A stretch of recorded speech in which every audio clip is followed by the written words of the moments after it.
I'm Tristan, and this is Thinking About Politics, and today we've got a very special episode of Ballot Question Bonanza coming at you.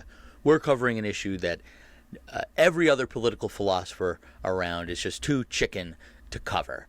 It is the most pressing issue in our world right now. It's got the entire political class of Massachusetts just cracking up. Yeah, we're talking about the coming Massachusetts Egg-Mageddon. Scary, huh? This is no joke, people. All right. Enough with the chicken puns. Today we got a very special episode. We are covering the fallout from a ballot question that actually passed back in 2016 up in Massachusetts. Question 3. If you voted yes, you were voting to prohibit cages that were so small, animals like pigs, calves, and hens couldn't lay down, stand up, stretch their limbs, move around. A no vote would have made no changes to the law, so this ballot measure passed with something like 77% of the vote, and now, in 2021, the legislature is starting to tinker with this law just before it's about to go into effect in 2022. A number of stories have appeared in the local news warning of an impending Egg-Armageddon, as suppliers worry that they won't be able to keep up with demand as the new animal rights law goes into effect. So, is this an example of the egg industry strong-arming the Massachusetts legislature to subvert the will of the people? Or is this a case of the legislature trying to update or improve on a law that was passed by the people? Well, let's take a look, shall we? First, a quick disclosure. I myself voted for Question 3 back in 2016, and I'm proud I did. When I covered the 2020 Question 2 for ranked choice voting in Massachusetts, I let you all know that I did volunteer for that campaign. I donated to that campaign. I worked for that campaign. I wanted that law to pass. It did not. I didn't volunteer or anything like that for Question 3, but, I was a supporter, and, I guess I'm biased in favor of chickens. Like, my mom's got some, and I want some. I think they're really cute. I like eggs.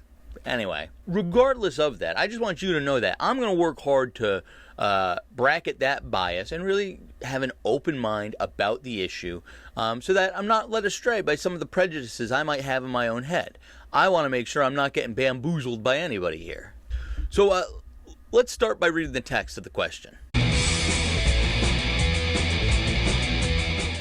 This proposed law would prohibit any farm owner or operator from knowingly confining any breeding pig, calf raised for veal, or egg-laying hen in a way that prevents the animal from laying down, standing up, fully extending its limbs, or turning around freely. Let's pause right there. That's quite a regulation to put on farmers, and you might ask, hey, why does the state of Massachusetts need to regulate whether or not chickens can turn around?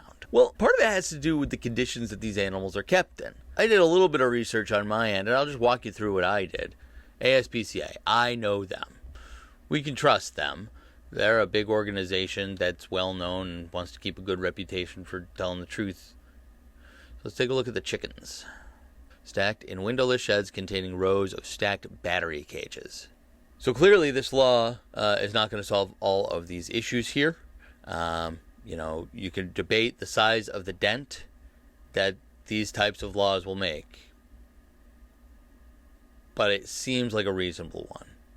And the Massachusetts law would at least require that these animals have to have enough space to turn around and sit down, and stretch out their legs. But let's keep reading the question. There's more. The proposed law would also prohibit any business owner or operator in Massachusetts from selling whole eggs intended for human consumption or any uncooked cut of veal or pork if the business owner or operator knows or should have known that the hen, breeding pig, or veal calf that produced these products was confined in a manner prohibited by the proposed law. Now that's a big deal.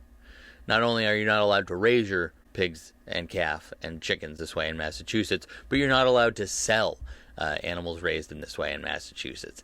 And that makes sense, because if you say you can't raise them that way in the state, well then you're going to put our farmers at a competitive disadvantage.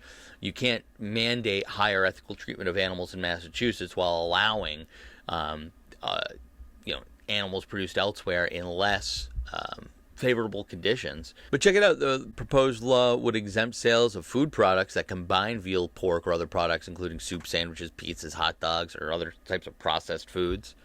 So that's a bummer. And then this law does the thing that mass laws do and gets like ridiculously into the weeds in a way that's almost incomprehensible to anybody except those with like 5 years of veterinary education or experience in the pork trade. The proposed law's confinement prohibitions would not apply during transportation, state and county fair exhibitions, 4-H programs, slaughter in compliance with applicable laws and regulations, medical research, veterinary exams, testing, treatment, and operations if performed under the direct supervision of a licensed veterinarian 5 days prior to a pregnant pig's expected date of giving birth, any day that a pig is nursing piglets, and for temporary periods for animal husbandry purposes not to exceed 6 hours in any 24-hour period.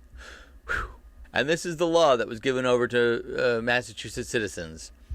Massachusetts citizens had to decide whether or not 6 hours was too long for an animal to be caged for husbandry purposes. That, by the way, brings us to like one of the I think very valid criticisms for laws like this and the referendum process is sometimes you're asking regular citizens to weigh in, which is valuable. But when you start like asking them to weigh in on like really technical pieces like this, where you like 4-H programs, I don't know what a 4-H program is, but I also want to highlight the penalties here. The proposed law would create a civil penalty of up to $1,000 for each violation, and would give the Attorney General exclusive authority to enforce the law and issue regulations to implement it.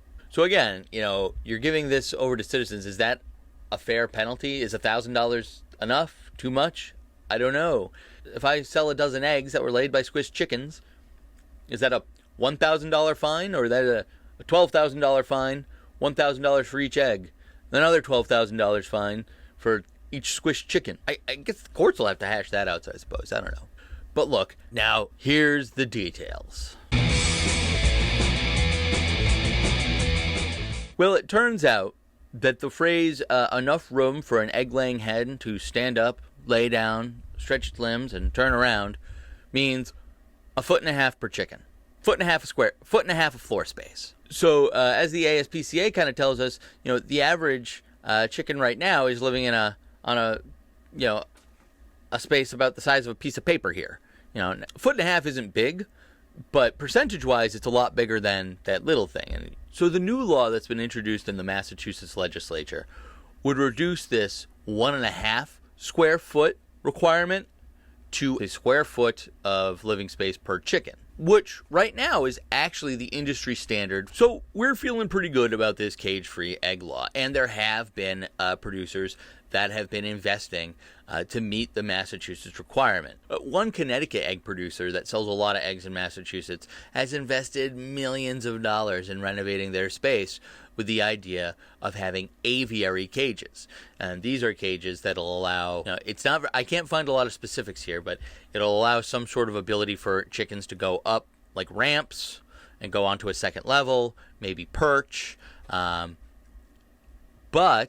these aviary cages are still built around the plan of 1 square foot. Meanwhile, Massachusetts producers who are trying to comply with the 1.5 foot requirement, they probably don't want the regulation to change now since they've already put money in building these bigger cages. So we run into a really difficult position here where on both sides of this debate, I see money. I see some Massachusetts producers who have an economic interest in not changing the law now, even though they opposed it initially. And I see folks outside of Massachusetts, some who have maybe tried to comply with this law, who are now seeing these regulations and saying, hey, that's unfeasible. What's difficult is to find the neutral source, to find that objective piece of data that really resolves the conflict here. When I look around for folks who aren't economically interested in this bill, it's tough to find folks.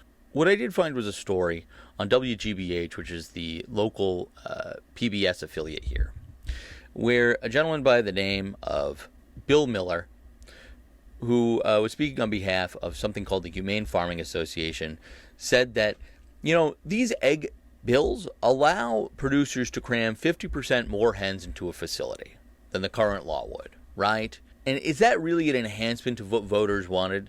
If what voters wanted was to get rid of overcrowded and inhumane conditions and make things just a little bit better, even if incrementally, is allowing 50% more chickens into these spaces, even if you have these aviary cages, is that really, a change, right? And you think about it this way. If you have a 10,000 square foot facility and you can fit a chicken per square foot, well, that's 10,000 chickens. If you have to allocate 1.5 feet per chicken, well, then that's less. That same 10,000 square foot place is going to only give you 6,667 chickens. That's a difference of, 3,000 and change chickens.